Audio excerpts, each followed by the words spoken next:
Now then, people, it's Joe, All Leeds TV, and it's another big game coming on Saturday. We have got Middlesbrough, 1 PM kickoff at the Riverside, and this is your Middlesbrough preview. You know, we need a result, and we need one quick. We need to get back to winning ways after the debacle that was Norwich. And it's going to be a stern test. Let's not kid ourselves. It's going to be a hard place to go, is the Riverside.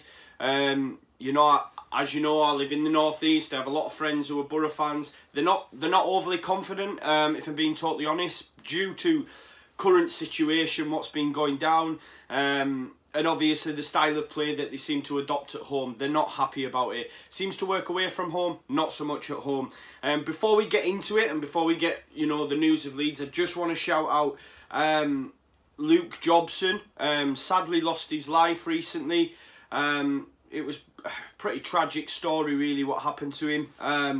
But he's a Boro fan. His family will be there on Saturday, and I think they're looking to do an applause at 22 minutes.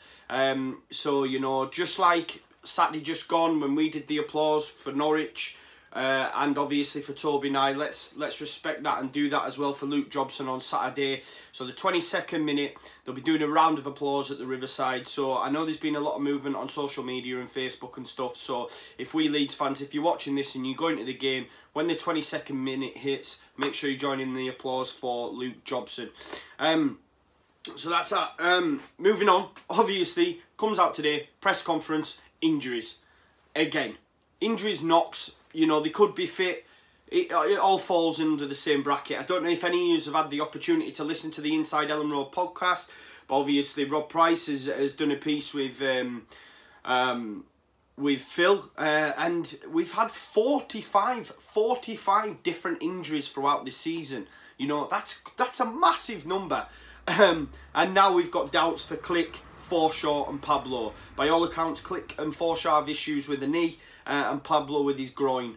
Not great, is it? You know, every time something seems to come out of the woodwork, we think we're getting back to full strength. Paddy's back, you're then thinking, right, there's only really Izzy to return. Obviously, Berardi, Dallas is long term, but you're thinking, right, yeah, there's only Izzy. Paddy's back in the side. And then what a knock that is to find out that Click, Forshaw and Pablo all could be a miss for Saturday's game, and it's a very, very big game. Middlesbrough have their own injury worries as well, but just from our own perspective, they're massive loss, and hopefully they can make it through any late fitness tests, and, you know, we'll see some of them on Saturday. We need to see them. You know, there's question marks over Forshaw being in the side, but I think if you play him higher up the pitch, I'm happy for Forshaw to be back in that side. We just need KP back in his normal position, you know, just in front of the defence, and marshalling it and just absolutely bossing it in there, because whenever we've been at our best, KP's been at his best. You know, Forshaw's had maybe one decent, well, very good performance in that role against Derby, but other than that, he's been a little bit suspect if you look at the Forest game, if you look at the Norwich game, for example. So, you know, I need KP back in that position, and I think we're all in agreement with that, and hopefully Bielsa's on that as well. But still, you know, further up and Click there, and then Pablo out wide, you know, it's back to that similar sort of lineup that we had right at the early part of the season when we were blowing teams away. You know, I've mentioned it before, KP has to come into this game for me. He's key to what we try and do, and I think in terms of, even if you look at Norwich's second goal, for example, on Saturday, you know, Forshaw's left wanting, dawdling on it a little bit too much. He always likes to turn back and protect the ball, which he's very good at, but I think in that position you can't afford to do it. I think KP gets the ball, he's strong, he looks for the long balls as well. I'm not saying we're a long ball team, but if he can ping one out to the wing, he's going to do it. You know, Forshaw passing accuracy is second to none, in all honesty, but it is very short, you know, tippy-tappy, give-go kind of thing. Whereas if we're under the cosh, if someone like Clark's ready to bust down the right wing, KP's going to get that ball and he's going to find him, you know. So we need KP back in there, just for his industry as well. I absolutely love KP, and he's been him and Roof probably player of the season this year. Shackleton's going to come in, not at right back. By all accounts, well, it's not 100% he's going to come in, but I think he's been mentioned in the presser in case, you know, Forshaw, Click, Pablo, these players don't make it. Will we see Shackleton in a midfield role? Where his position is, let's be honest, his position is midfield. He's done a sterling job at right back. Had we have you know, not had worries with Click, Forshaw, Pablo, I'd have still liked to seen him at right back. I think, you know, it's come out, it's going to be the same back four. I think Alioski's going to start at left back, which for me is warranted. I think he's done a decent job at left back. When Douglas came on, he was absolutely shocking. So for me, Alioski deserves his place there. Obviously, you're going to start with Pontus and Cooper, and I think Ayling's going to go right back. I would prefer to see Shackleton there. I still think, even if we had a fully fit squad, Ayling still makes right back. Maybe the only change you will see if Ayling coming out of that side is if Berardi goes back in at right back. But we don't know how long Berardi's going to be out for yet. And there's been no news of him in the press conference, so he's not going to be there Saturday. So there you go. Lineup wise, obviously there is a few permutations. Obviously Kiko Casillas is going to start in net. Obviously the same back four. Ayling's the weak link in that for me at this moment in time. As I say, I'm so worried, you know, it just seems to break down constantly with him at the moment. I don't know what it is. And I listened to the Square Ball podcast, and I mentioned this before weeks ago. I see the for me, if Shackleton would have played as many games at right back as Ayling has, for example, he'd have got goals. Ayling seems to not want to break into that penalty box anymore, and I don't know if it's something Bielsa's said or just the reverting back to type, or but in the early parts of the season, you know, he would do that. He would play the 1-2. At the minute, it's very much, I get the ball, I look sideways, I pass to Clark, I lose it. You know, I'm trying to I telegraph my passes. That's just my opinion on Ayling, and I genuinely think if Shackleton would have played as many games, Shackleton will get goals from right back. You know, and that's what we've lacked, I think, the two full-backs, really, both Ayling and Douglas. You know, there was... you're looking for that kind of play where it goes from one full-back to the other, you know, and it misses the left winger and the full-back's in, bang, Douglas goal. And we have missed that, I think. I think the full-backs haven't done as much as we would have liked to have hoped this season, let's be honest. But there's your back four: Ayling, Pontus, Cooper, Alioski, KP in front, although Phil Hayes said it could be KP or Forshaw. I should hope that's not a thing that Bielsa's weighing up. If Forshaw's fit, he goes back in there. Not for me. That's done. The experiment of playing Forshaw there is done. Let's move it on. If Forshaw is fit, move him further up like we did earlier on in the season. But don't be saying it's either Forshaw or KP. Because for me, there's only one winner. It should be KP. I've said to you many a time that I believe Forshaw is Bielsa's boy. I think he highly rates Forshaw, and I just, something tells me, and I said this weeks ago as well to the All Leeds TV boys, when there's a fully fit squad, who is it who comes out in that midfield trio? And I said at the time, obviously, would it be KP, because he's so highly, he really likes Forshaw, but and it showed, hasn't it, that he didn't play on Saturday. But I think after Saturday's performance, KP has to come in. Right wing, you're looking at either Clark or Pablo. I think, listen, I love Pablo, but for me, he's gone off the boil a little bit. I know Oscar will disagree because he absolutely loves Pablo. A lot of yous might disagree, and if you do disagree, make sure you put it in the comments. But I think Clark personally would be better suited to this game. Just my opinion. Running at George Friend, turning him inside out, getting balls into the box. And I'm not talking high balls, because Roof or Bamford's going to struggle all day with, you know, Ayala, Flint, these sort of bodies in there. But he's key to getting them driven crosses across, and I think Clark should play. But it will be a toss-up between Clark and Pablo. I think Harrison's going to start left wing. In the middle, then you're going to be either looking at Forshaw, Click and Shackleton for me. You know, two of them free. If, for example, let's say Forshaw and Click both don't make it, does Pablo go in there and then Clark starts at right wing? What are the permutations, guys? If them people are fit, let me know. And then I think Roof will play the 10 and Bamford the 9. Or does Roberts come back in? And there's another thing. I mean, if Pablo is fit, if Pablo's not fit, or if he is and he has to move into the centre of midfield because Click and Forshaw can't make it, does Roberts move out? You know, does Roberts go in 10, Roof go out wide? There's many permutations. We're not going to know that lineup until Saturday, until we know who's fit. It's going to be interesting to see. But I think it's changes that were needed, and if it means that people have got knocks and he has to change it that way, something needed to change. I'd have been absolutely gutted come Saturday if it had been the same lineup that lined up against Norwich, because things do need to change. But there, I mean, for me, you've got to start KP, and I would like to see Clark at right wing. That's my thoughts on Leeds. Obviously, we'll touch more on, a little bit on Boro. It's come out tonight as well that the Spygate meeting's been held today with the EFL. Phil Hayes said we should expect some news within the next 24 hours.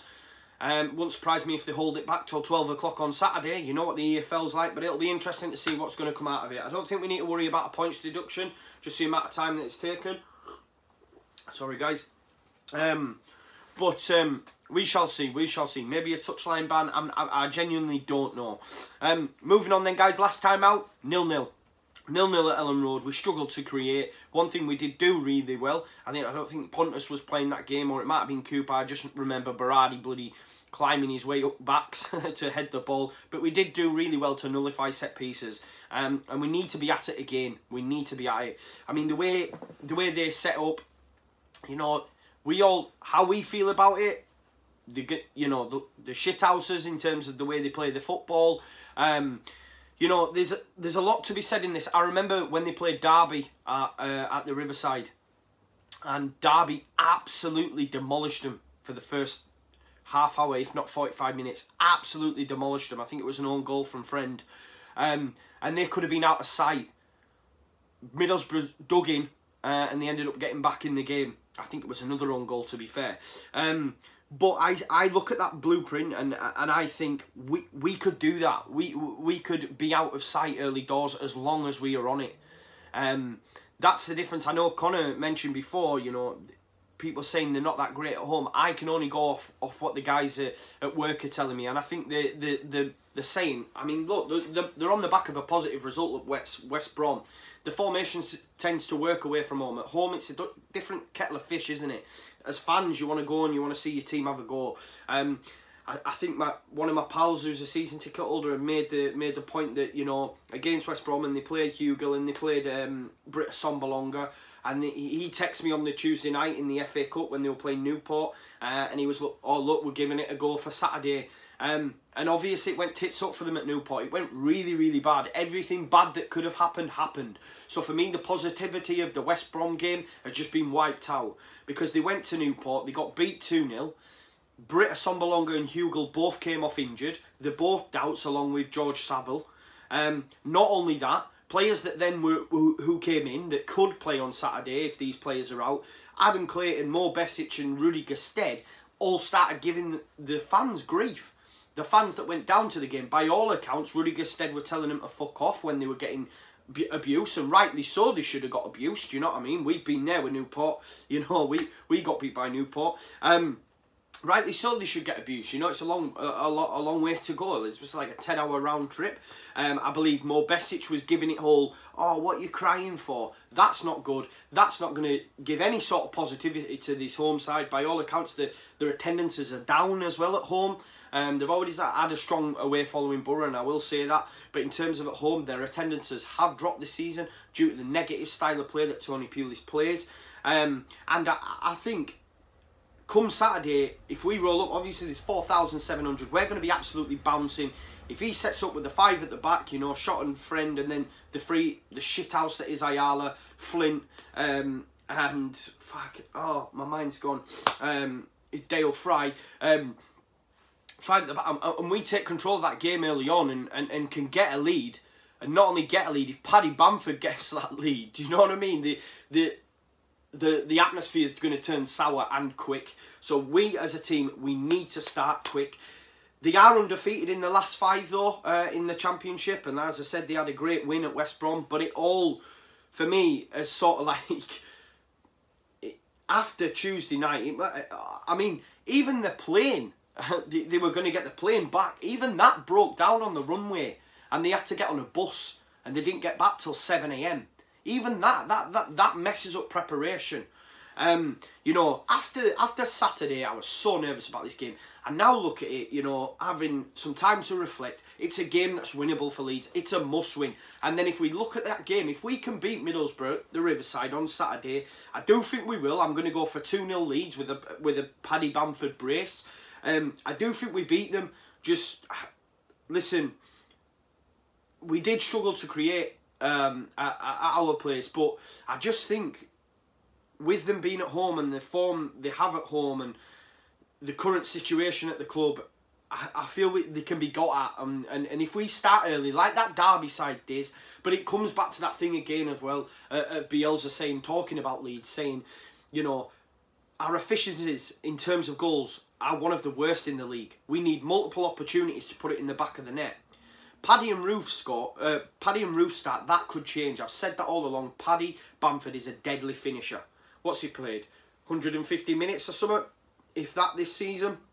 Scores 2 goals. Bolton comes off the bench, first touch. Came off the bench on Saturday, was a nuisance, hit one off the crossbar, also scored a header. For me, he's going to be much more efficient than what Roof is in terms of in front of goal. Listen, I absolutely love Kemar Roof, and that's not slighting him whatsoever. I just think he needs a lot of opportunities sometimes to score goals. I think for me, Paddy's deadly. You give him opportunities, it's going to end up in the back of the net. And that's why I think that could be the difference for us now and for the remainder of the season, especially if Izzy's going to be involved as well. Hopefully we will see Izzy Brown on the bench. I would love to see that. So if we start bright, start early, give opportunities for Paddy, he's going to be chomping at the bit to score at the Riverside. Absolutely chomping at the bit. And if we can get an early lead, we have to score first. We have to score first. If Middlesbrough score first, it's going to be a slog. And the best we can hope for is a draw. That's facts for me. We do score in every away game. As I say, we've continued to do so and we will continue to do so. Mentally for the team, that's absolutely brilliant. So we will score. If we score first, we win the game. Paddy scores 2 goals, Leeds United win. And then after that, things are rosy again. Listen, you can't count your chickens before they've hatched, but in terms of the fixtures, then after that, you know, you've got QPR, you've got Swansea, QPR and Bolton. And I said this to the Leeds TV lads. I said if we beat Middlesbrough, we could genuinely then go and win them other 3 games. And then you're on a 4-game unbeaten run going into West Brom. And we all know what happened last time we got beat. Our arse is handed to us in a metaphorical sense, because we did against Norwich and we did against West Brom. We went on a run. So let's hope we can beat Boro on Saturday and then go on a bit of a run. Not only that, please win for me, Leeds United, because I cannot deal with going to work if we get beat. And also it's my birthday. I'm 31 on Saturday, so fingers crossed. But thank you so much for joining in, guys. Don't forget, 22nd minute, make sure you give an applause for Luke Jobson. And thank you so much for tuning in. Make sure you like, share, subscribe and put your comments in the thoughts below. And come on, Leeds, we can do it, man. Let's get back to winning ways. Let's go to the Riverside and show them what it's all about. Paddy Bamford owes them one. We own one for last season, don't we? You know what I mean? It was an absolute shit show. So let's hope we can get back to winning ways. And it's going to be a tough game, don't get me wrong, but it's one we can win. Come on, Leeds. Marching on together. Leeds, Leeds, Leeds.